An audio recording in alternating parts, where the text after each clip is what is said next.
মিয়া, মশার কামড়ের থেকে বাঁচবার লাগি 500 টাকা দিয়ে মশারি কিনে আনেন। এই মশা কামড় দিলে আপনি মরবেন না, তেমন কোনো শাস্তি পাবেন না।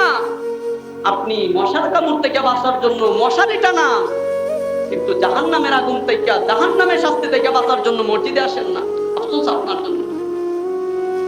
রমজানের রোজা আপনি রাখেন না, শুধু রমজানের আল্লাহ ফজিলতি বর্ণনা করে নাই।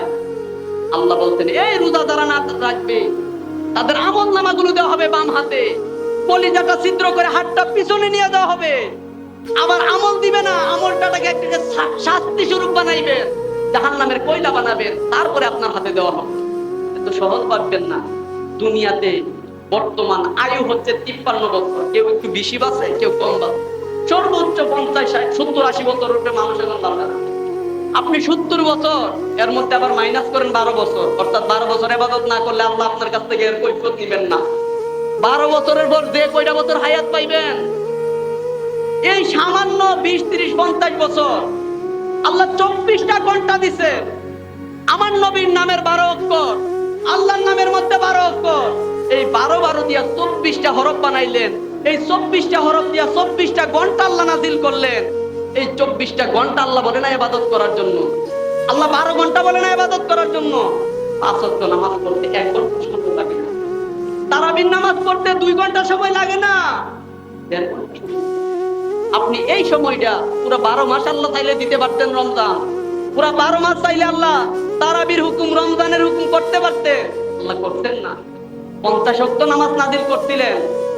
আমার নবীজি আপনার কথা চিন্তা করে, আপনার কথা ভেবে 50 ওয়াক্ত থেকে কমায়া 5 ওয়াক্ত আনছেন, তারপর আপনি পড়েন না, তারপর আপনি পড়েন না।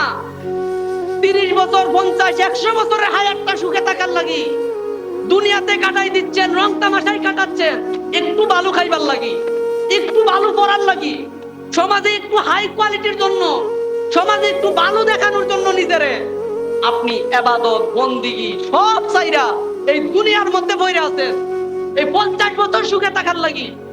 অথচ কবরে গেলে হাজার হাজার বছর টাকা লাগবে, একটাবার ভাবলেন না? একটাবার ভাবেন না আপনি? আপনার যে মরা লাগবো একটাবার ভাবেন না?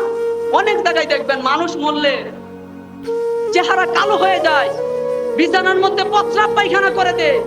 কেন জানেন? ওই তো নামাজ পড়ে না, বেনামাজি, রোজা রাখে না, বেরোজগার। এই রমজান মাসটাও দেখেন, সামনে খাইলে মানুষ কইবে বেরোজগার, পর্দা টানায় দোকানের ভিতরে গিয়া খা। দেখবেন শহরে যাইবে, এখন বাড়িতে পর্দার ভিতরে খাবেন না মুসলমান। আফসোস লাগে মিয়া, 11 মাস আপনি যা খান না, এই রমজান মাসে একটা মুসলমান বলতে পারবে না যে 11 মাস যা খায় আল্লাহ তাই রমজান মাসে খাওয়া না, বলতে পারবে না। আরো বেশি খা, রমজান মাসে আরো বেশি আল্লাহ নিয়ামত দেয়। আপনি পুরো মাস ঘরে খানা বন্ধ রাখলো, মানুষ আপনাকে ইফতার করাবে, সাহারি খাওয়াবে, কিন্তু আপনি আল্লাহর ইবাদত করতেছেন না। বুঝবেন মিয়া, 50টা বছর শুয়ে থাকার লাগি আখিরাত চাইরা, ইবাদত বন্দেগী চাইরা এই দুনিয়ার প্রেমে মজ্জা আছে মিয়া। আপনার যে মরণ লাগবো, কবরে যাওয়া লাগবো, আপনার কাছ থেকে যে সওয়াল জবাব নেওয়া হবে, কবরের মধ্যে যে শাস্তি দেওয়া হবে, এগুলো কি আপনি ভাবেন না?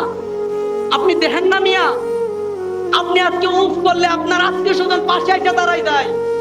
আপনি আজকে চিৎকার দিলে আপনার মা আপনার জন্য কলিজা দিয়ে দিবে, আপনার জন্য আপনার বাবা কলিজা দিয়ে দিবে। আজকে মরেন না, আজকে আজকে আপনি এক রাত আলাদা রুমে থাকবার লাগে আপনার মা বাবা দেনা লগে লইয়া ঘুমা। আপনি আজকে কবরে যান, মা আপনার কবরে গিয়া থাকবে প্রায়, বাপ গিয়া থাকবে প্রায়, থাকবে না তো কি থাকবে? কিতাব রুহুর মধ্যে আসছে, রুহটা কবরে যাইতে দেরি, আপনার নেক আমল আপনাকে বেষ্টন করে ফেলবে। জোরে বলি না সুবহানাল্লাহ, বেষ্টন করে ফেলবে নেক আমল। কবরের মধ্যে জাহান্নামী মানুষদেরকে কবর থেকে শাস্তি দেওয়া শুরু হয়, তখন ওই আপনার নামাজ, আপনার রোজা, আপনার কোরআন তেলাওয়াত গুলো আপনাকে বেষ্টন করে ফেলবে। আপনারা লিফটের মধ্যে উঠতেন না? লিফটের মধ্যে উঠতে যেমন চতুর্দিকে লিফট বেষ্টন করে রাখে আপনাকে, এই লিফট আপনাকে নিচ থেকে উঁচাই নিয়ে যায়, উঁচু স্থানে নিয়ে যায়, ঠিক আপনাকে আপনার নেক বেষ্টন করে রাখবে। নবীজি থেকে আল্লাহ কৈফিয়ত নিবেন না, আপনার উম্মত নামাজ পড়ে না কেন আপনাকে শাস্তি দেওয়া হবে, আল্লাহ কথা বলেন নাই। তো আপনার জন্য আমার নবী কাঁদতেন, আপনাকে শিক্ষা দেওয়ার জন্য নবী 5 ওয়াক্ত না 6 ওয়াক্ত নামাজ পড়তেন। তাহাজ্জুদের নামাজ আমার নবীর জন্য ফরজ। কিন্তু আফসোস আজকে 5 ওয়াক্ত নামাজই পড়ি না, কি তাহাজ্জুদ পড়ি। মনে রাখবেন, আল্লাহ বলতেন বান্দা ওয়ালা তামুতুন্না ইল্লা ওয়া আনতুম বান্দা তোমরা মুসলমান না হয়ে কিন্তু কবরে আয়ো না। মুসলমান না হয়ে যদি কবরে আসো, খোদার কসম আমি আল্লাহরে ডাকলে সময় পাইতাম না। কারণ সুখে থাকতে আমারে চিনতো না, আজকে বিপদের সময় আমারে ডাকলে আমার পাইতাম না। কারণ আমি যেটা বলছি এটা যদি তুমি মানতা, যদি 2-4-5টা কত আমার মানতা, তাইলে আমি আজকে তোমার সাহায্য করতাম। তুমি তো আমার কোনো কথাই মানতো না। তুমি যদি আমারে ভোট দিতা, তাইলে আমার কাছে গেলে আমার কাছ থেকে অনুদান পাইতা। তুমি তো আমারে ভোট দাও নাই, আরেক প্রার্থীর লোকে ঘুরছো।